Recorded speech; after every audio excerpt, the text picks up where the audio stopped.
अस्सलाम वालेकुम व्यूवर्स। तो आज हम रीड करने लगे हैं अपने ऑन गोइंग नावल इर्तिकाज़ की एपिसोड 6।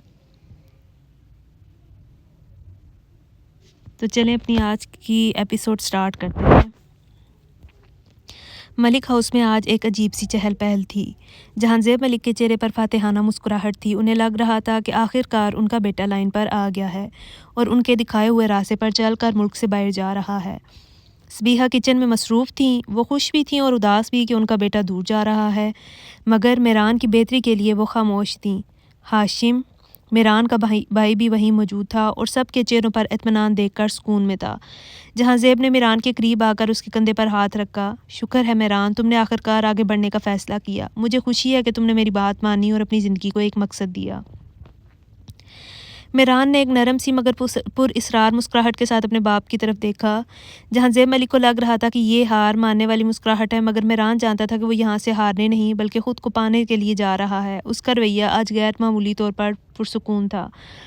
निशा एयरपोर्ट पहुंची तो उसका दिल बैठा जा रहा था। वो मेरान से मिलने आई थी। रश के दरमियान जब उनकी नज़रें मिली तो वक्त जैसे थम गया। निशा, मैं जा रहा हूँ, मेरान ने उसके करीब आकर बहुत धीमी आवाज़ में कहा। निशा ने अपनी सिसकियाँ ज़ब्त करने की कोशिश की। अपना ख्याल रखना मेरान, वहाँ जाकर बदल मत जाना। मेरान ने उसे देखा। उसकी आंखों में अब वो पुराना गुस्सा नहीं बल्कि था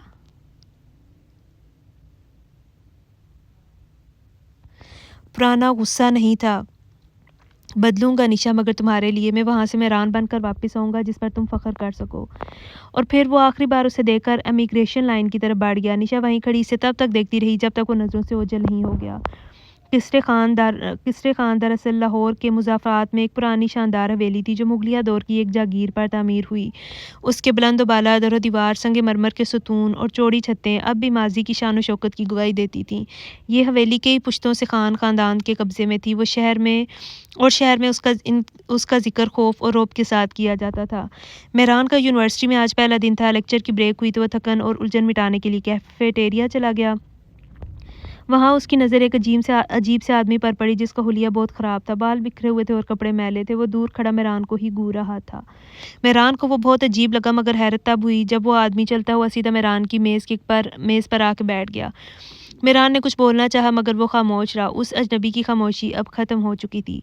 तुम मेहरान हो? उसने बारीक आवाज़ में पूछा। तुम मुझे जानते हो? मेहरान ने उसकी आंखों में देखकर हैरत से पूछा। शख्स, ये मत सोचो कि मैंने तुम्हें कैसे पहचाना। मैं भी तुम्हारी तरह अपनी ख्वाहिशों में मारा हुआ एक शख्स हूँ। मेहरान को गुस्सा आ गया। तो मैं क्या करूँ? वो आदमी मेहरान पर तंज़िया हंसा। तुम्हें बता रहा हूँ कि इस दुनिया में सिर्फ तुम नहीं हो जिसको हालात ने धोखा दिया है, जिसको इसकी ख्वाहिशों ने गलत चीज़ों के लिए मजबूर किया है। यहाँ हज़ारों लोग हैं। तुम चाहते हो ना मेहरान कि तुम्हारी ज़िंदगी से जान छूट जाए? मेहरान ने पुरइसरार होकर कहा। हाँ, चाहता हूँ। तो कुछ गलत चाहते हो? वो आदमी मुसलसल तंज़िया मुस्कुरा रहा था। क्यों? मेहरान उलझ गया।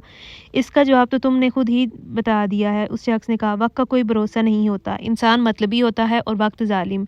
इंसान मफाद देखकर रास्ता बदल लेता है और वक्त इंसान को तभी एहसास दिलाता है कि जब हाथ में सिर्फ पछतावा रह जाता है।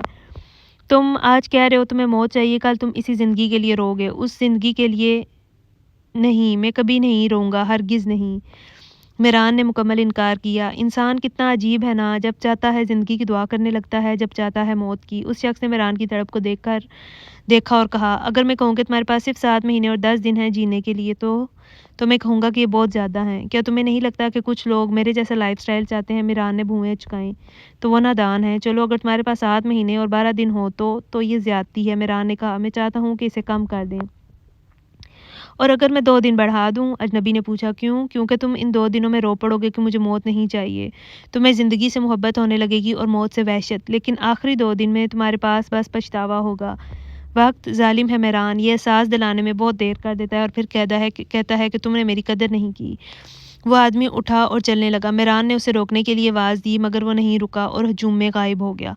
मेहरान साकित रह गया। उसे लगा कि ये सब उसका वहम था, मगर उसकी आंखों से निकलने वाले आंसू उसके चेहरे को तेज़ाब की तरह जला रहे थे। समीर बस की आखिरी नशिस्त पर सर टिकाए बाहर अंधेरे को देख रहा था। उसे घर छोड़े कई दिन हो चुके थे। वही दिन जब वजाहत साहब की तलखी ने उसे दीवार से लगा दिया था और वो अपना बैग उठाकर निकल खड़ा हुआ था। आज वो अकेला नहीं था। उसके साथ उसके ख्वाब और उसकी टीम थी। कल कराची के स्टेडियम में उसे दिखाना था कि घर से निकलने का फ़ैसला गलत नहीं था।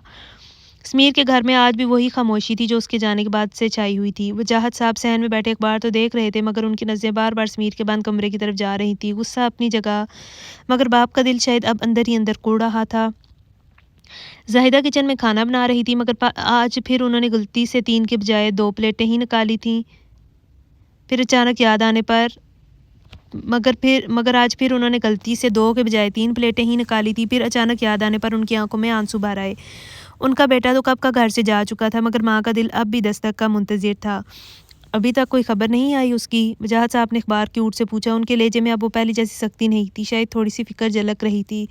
ज़ाहिदा ने पल्लू से आंसू पूछे। नहीं, वो तो बस इतना कहकर गया था कि जब कुछ बन जाऊंगा तब भी पलटूंगा। छोटी बहन अंबर अपने भाई के कमरे में गई तो वहाँ हर चीज़ वैसे ही पड़ी थी। समीर की पुरानी किट, उसका टूटा हुआ बल्ला। उसे याद आया कि कैसे समीर उसे कहता था, देखना अंबर, एक दिन तुम्हारा भाई टीवी पर आएगा। वो आज भी दुआ कर रही थी कि काश उसका भाई जहाँ भी हो कामयाब हो जाए।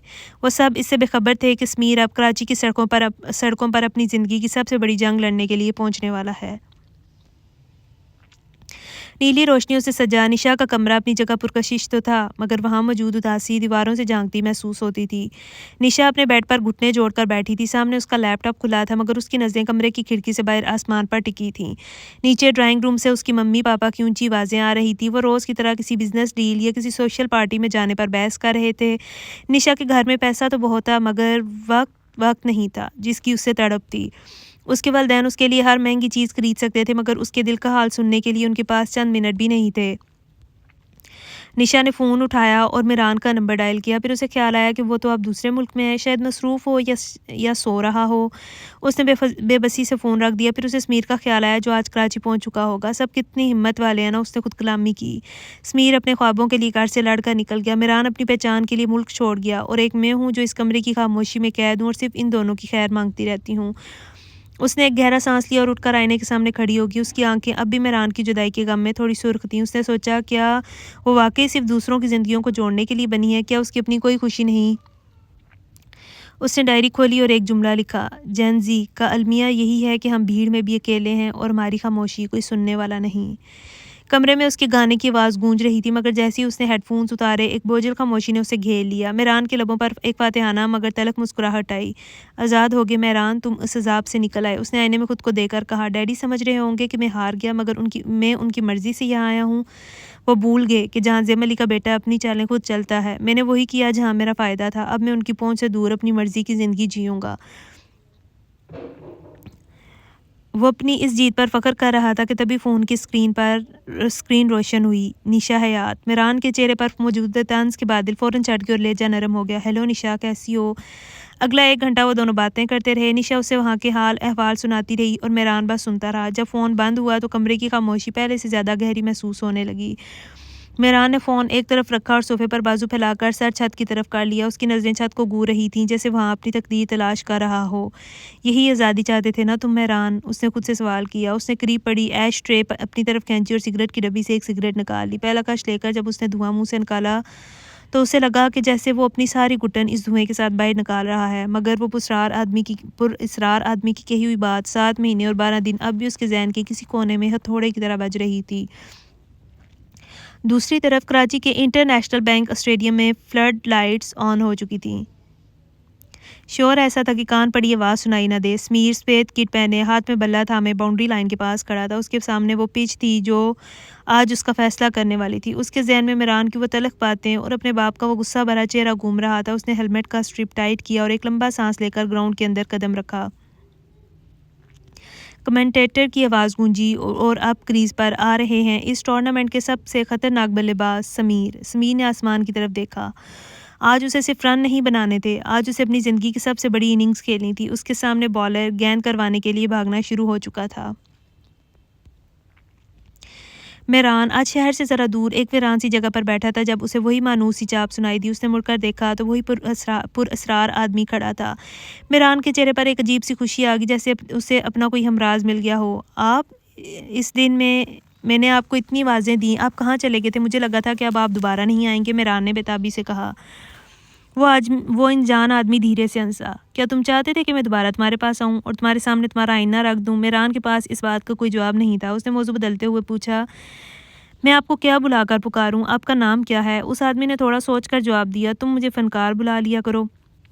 फ़नकार? मेहरान को ये नाम सुनकर अच्छा लगा। वाक़ई फ़नकार हैं? फ़नकार ने मेहरान की आंखों में झाँका। हाँ, मैं सबका हाल दिल उनके सामने रख देता हूँ, मुझे इसमें महारत हासिल है। इसलिए मुझे इसी नाम से पुकारा करो और बताओ, क्या तुम्हें कदर हुई अपनी ज़िंदगी की? मेहरान ने एक बेयकीनी का कहका लगाया। कुछ लोग मेरी ज़िंदगी में बेवजह मुसल्लत किए गए हैं, जैसे कि मेरे डैडी जहांज़ेब। मेहरान का अंदाज़ जहरीला हो गया था। फ़नकार ने हैरत से भुएँ उचकाईं। कोई इतनी नफ़रत नहीं कर सकता, वो भी अपने बाप से। जो कर सकता है वो आपके सामने है, यानी मैं। मेहरान ने पुरसुकून मगर तलख़ लहजे में कहा, मुझे है उनसे नफ़रत। वो हमेशा अपना सोचते हैं। वो मुझे ज़लील करने के लिए मुझ पर पाबंदी लगाते हैं और फिर कहते हैं कि मेहरान, तुम बिगड़ी हुई औलाद हो, मैं तुम्हारी हिफाजत करता हूँ। फ़नकार खामोशी से सुनता रहा। फिर उसने गहरा सांस लिया और इर्तिकाज़ की मिसाल देते हुए बोला, मेहरान, कभी तुमने शिकारी परिंदे को देखा है? जब वो आसमान की बुलंदियों पर उड़ता है तो उसका इर्तिकाज़ सिर्फ़ अपने शिकार पर होता है। वो ये नहीं देखता कि नीचे कितनी आंधियाँ चल रही हैं या कितने दरख्त उसे रोक रहे हैं। तुम्हारा मसला ये है कि तुम्हारा सारा इर्तिकाज़ उस नफ़रत पर है जो तुम्हें तुम्हारे बाप से मिली है। तुम इस नफ़रत को ईंधन बनाकर खुद को जला रहे हो। उसने एक सूखा हुआ पत्ता ज़मीन से उठाया। अगर तुम अपना फ़ोकस इस चीज़ पर रखोगे कि जो तुम्हें तकलीफ़ देती है, तो तुम कभी आज़ाद नहीं हो पाओगे। चाहे तुम 7 समुंदर पार चले जाओ, तुम वही कैदी रहोगे जिसकी ज़ंजीरें उसके अपने दिमाग में हैं। तुम अपने बाप से नहीं, अपनी सोच से लड़ रहे हो जो तुम्हें लगती है कि सच्ची है। मेहरान उसे देखता रह गया। फ़नकार की बातें उसके दिल पर हथौड़े की तरह लग रही थी। फ़नकार के जाने के बाद मेहरान के ज़हन में शोर मच गया। इर्तिकाज़, पढ़ाई। उसने तकिया उठाकर दीवार पर मारा। वो बूढ़ा पागल है, उसे क्या पता मैंने क्या सहा है। वो पढ़ने की कोशिश तो करना चाहता था, मगर जैसे ही किताब खोलता उसे अपने बाप का वो तंज़िया चेहरा नज़र आता। उसे महसूस होता कि वो जो भी कर ले, वो कभी जहांज़ेब मलिक की नज़र में कामयाब नहीं हो सकेगा। उसका दिल पढ़ाई में लगने की बजाय और ज़्यादा बागी हो रहा था। उसने गुस्से में किताबें बंद की और कमरे में इधर-उधर टहलने लगा। मैं क्यों बदलूं? मैं क्यों साबित करूं खुद को? अगर मैंने तड़पना ही है तो मैं अपनी मर्ज़ी से तड़पूंगा। उसने सिगरेट का एक और कश लिया और धुआं छत की तरफ उछाला। उसकी आंखों में वहशत थी। वो बदलना नहीं चाहता था, वो बिखर रहा था। उसे लगा जैसे वो 7 महीने और 12 दिन का बोझ उसे मज़ीद गहरा गिरा रहा है। वो पढ़ने के बजाय असाइनमेंट्स पेंडिंग छोड़कर बस खिड़की से बाहर अंधेरे को घूरता रहता। वो टूट रहा था, मगर उसे जोड़ने वाला कोई नहीं था। इधर समीर के घर में वजाहत साहब का गुस्सा अभी भी ठंडा नहीं हुआ था। ज़ाहिदा और अंबर दबे पाँव चल रही थी, जैसे किसी बारूद के ढेर पर बैठी हों। वजाहत साहब ने चाय का सिप लेते हुए दीवार पर लगी समीर की एक पुरानी तस्वीर को घूरा। उनके दिल में शायद थोड़ी सी नरमी आई हो, मगर उनकी अना बहुत बड़ी थी। वो जहाँ भी है उसे कहो कि वापस आने की ज़रूरत नहीं है, जब तक वो अपनी अकल टिकाने न लगा ले। उन्होंने ज़ाहिदा से तल्खी से कहा, मेरे घर में किसी वारागर्द की जगह नहीं, चाहे वो क्रिकेट खेले या कुछ और। ज़ाहिदा ने कुछ कहना चाहा, मगर वजाहत साहब उठकर कमरे में चले गए। अंबर ने अपनी माँ का हाथ थामा। अम्मी, अब्बू कभी नहीं बदलेंगे। ज़ाहिदा ने खामोशी से सर झुका लिया। उनका बेटा भाई दुनिया से लड़ रहा था और यहाँ घर में उसका बाप उसके नाम से भी बेजार था। समीर कमरे में तन्हा बैठा था। उसके फ़ोन पर नोटिफिकेशन बजा। कोच अंडर 19 एशिया कप हो रहा है। तुम्हारी परफॉर्मेंस देखकर तुम्हें स्क्वाड में लाने का फैसला चल रहा है। तुम आओ और ट्रायल दो ताकि तुम्हें सेलेक्ट किया जा सके। याद रहे, एशिया कप पाकिस्तान में नहीं बल्कि ऑस्ट्रेलिया में खेला जाएगा। समीर ने फ़ोन बेड पर रख दिया। उसका दिल ज़ोर से धड़क रहा था। उसने फ़ोन उठाया और निशा को मैसेज टाइप करने लगा, मगर फिर उसकी नज़र मेहरान के उस पुराने मैसेज पर पड़ी जो उसने निशा को भेजा था। निशा ने वो मैसेज अभी तक सीन नहीं किया था, हालांकि वो 4 दिन पुराना था। समीर का दिल उलझ गया। उसने फ़ौरन अपना मैसेज काट दिया और फ़ोन दूर पटक दिया। वो गुस्से और बेचैनी से उठा, बालों में हाथ मारकर उन्हें पीछे किया और जॉगर्स पहने और बाहर निकल गया। जब वो कोच की बताई हुई जगह पर पहुंचा तो कोच ने उसे देखते हुए कहा, समीर कम ऑन, तुम्हारा ही इंतज़ार था। समीर बैटिंग के लिए तैयार हुआ और अपना हुनर दिखाने लगा। उसका हर स्ट्रोक उसकी मेहनत की गवाही दे रहा था। कोच को उस पर फ़ख्र हो रहा था। जब बैटिंग मुकम्मल हुई तो कोच ने उसके कंधे पर हाथ रखा और थपकी दी। पानी पी लो समीर। कोच ने बोतल उसकी तरफ बढ़ाई। समीर को देखकर कोच को बेख्तियार उस पर तरस आया। उन्होंने उसे ऑडियंस चेयर की तरफ इशारा किया और ख़ुद भी वहीं बैठ गए। मैं जानता हूँ कि तुम बहुत देर से ऐसे ही दर-बदर हो रहे हो। समीर ने कोच की तरफ ज़ख्मी निगाहों से देखा। क्या तुम्हें अपने घर वालों की याद नहीं आती? कोच ने पूछा। हाँ आती है, समीर ने मुख्तसर जवाब दिया, मगर उसका कलेजा इतना टूटा हुआ था कि कोच का दिल भर आया। देखो समीर, तुम वादा करो कि इस एशिया कप के बाद तुम अपने घर वालों से मिलने जाओगे और नाराज़गी ख़त्म कर दोगे। वो नहीं मानेंगे। समीर की आंखें अब भर रही थीं। जब वो ये जान जाएंगे कि उनके बेटे ने क्या क्या नहीं सहा तो वो मान जाएंगे। मुझ पर भरोसा करो, मैंने उनका दिल दुखाया है सर। समीर की आवाज़ थरथराई। लेकिन तुम उस पर मरहम रख सकते हो। समीर बहुत रोना चाहता था मगर वो सबके सामने कमज़ोर नहीं पड़ना चाहता था। उसने बेख्तियार कोच को गले लगा लिया। कोच ने अपने दोनों बाजू उसके गिर्द कर लिए और एक बाप की तरह उसकी पीठ से हिलाने लगे। ग्राउंड की खामोशी में समीर का ज़ब्त टूट रहा था। निशा अपने स्टूडियो में वीडियो शूट कर रही थी कि अचानक चारों तरफ आग भड़क उठी। अफरा तफरी में लोग चीखते चलाते बाहर भागे मगर निशा वहीं मंजमद खड़ी धुएं को ताक रही थी।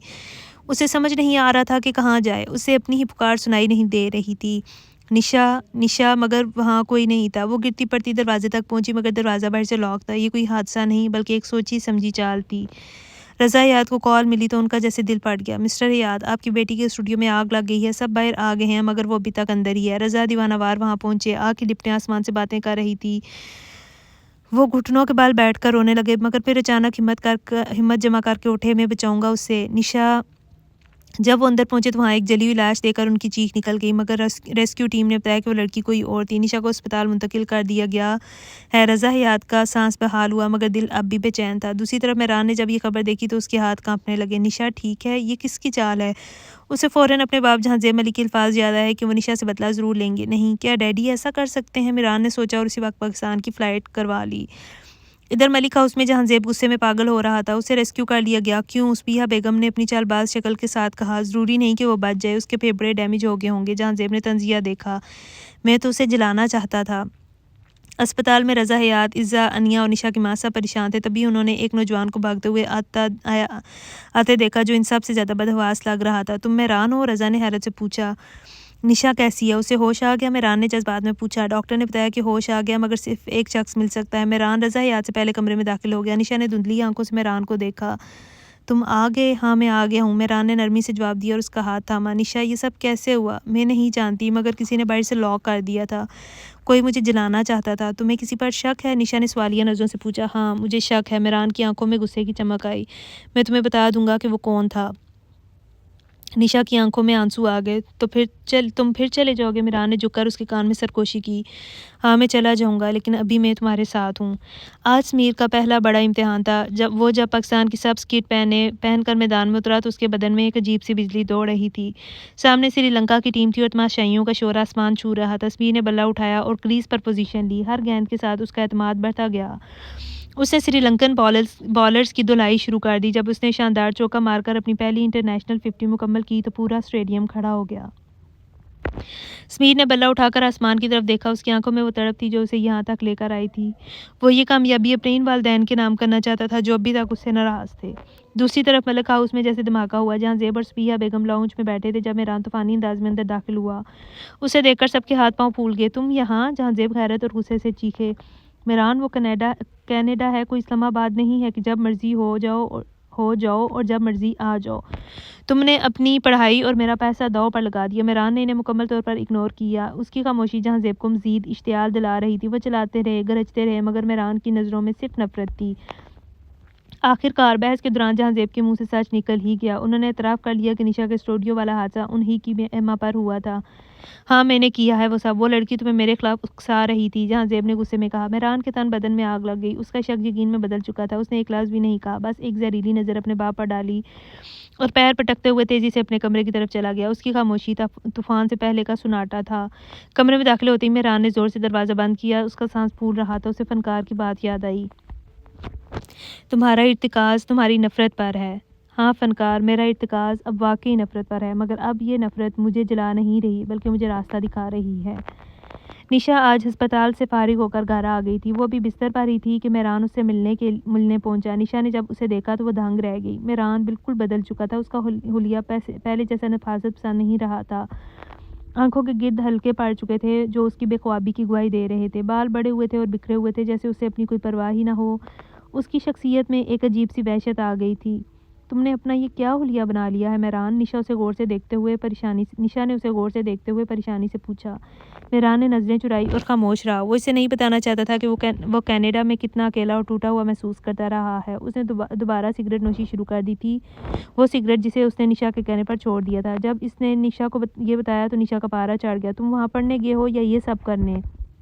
निशा ने गुस्से से कहा। मेहरान, मैंने तुम्हें इसलिए वहाँ नहीं भेजा था कि तुम खुद को बर्बाद कर लो। मेहरान ने एक ठंडी आह भरी और उसे फ़नकार के बारे में बताया। उसने बताया कि कैसे एक पुरइसरार आदमी उसे यूनिवर्सिटी में मिलता है और उसे ज़िंदगी के आईने दिखाता है। निशा उसकी बातें सुनकर हैरान हो रही थी। उसे लगा जैसे मेहरान किसी गहरी ज़हनी कश्मकश में है। तो व्यूवर्स, ये थी हमारी आज की एपिसोड। उम्मीद करती हूँ कि आपको पसंद आई होगी और आप इस नावल को एंजॉय कर रहे होंगे। अल्लाह हाफ़िज़।